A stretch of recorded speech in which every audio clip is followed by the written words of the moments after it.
Pierre.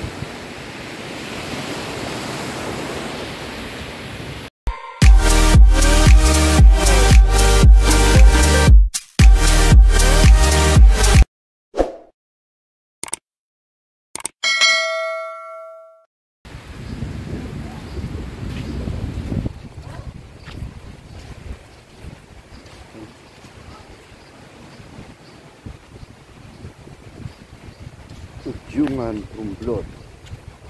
Okay, Tujungan Romblon. Wala kang pambayad ng beach. Gustong maligo ng dagat, pero wala kang budget.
Parang ano dyan sa salamin nakikita, parang may nakita yung aninag. Yan. Hindi pa tagkakalamansi. Sarap sanang kumuha ng kalamansi. Ayan. Okay.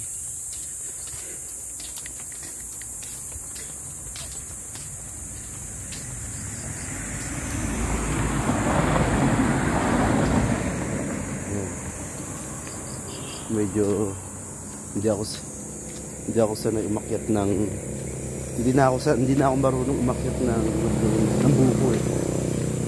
Marunong lang sana ako. Dati marunong pa akong umakyat dati. Ano? Sanay ako dati diyan umakyat eh. Ngayon nagiging maarte na yung pa ako eh, nasasaktan na. Dati bali wala lang.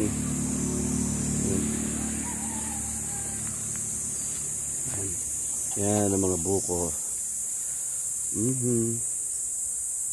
Marinig mo na naman yung mga tunog ng mga ano, ng mga yun na rin yun. Diba? Ayan. Oh. Ayaw ko dumaan eh. Baka mamaya may ahas. Baka mamaya may cobra. Ayan. Lapit lang tayo ng kaunti. Ayan, ayan.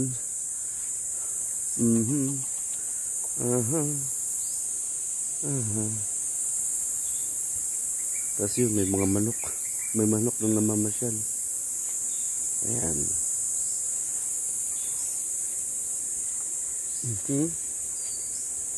Tapos, alam ko tagmamangga ngayon eh. Nagbubulaklakan na yung mga mangga yun. Ayan. Anong buwan ba ngayon? April pala bulaklak, tagmamangga. Ayan. Tapos, nandun yung motor. Sa kalsada. Nandun siya. Si Naruto ko. Yan yung pangalan ng motor ko, si Naruto. Okay? Yan. Mamaya, bali 2 days na ako dito sa Romblon.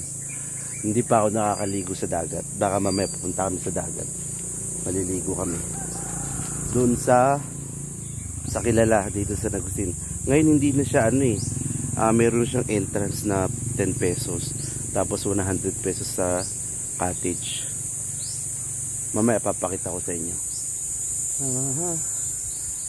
Yan. Yan ang kaganda ng probinsya.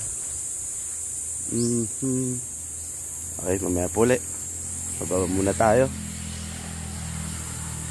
Kwentuhan muna ako sa tito ko. Kwentuhan ko muna. Okay, bye bye.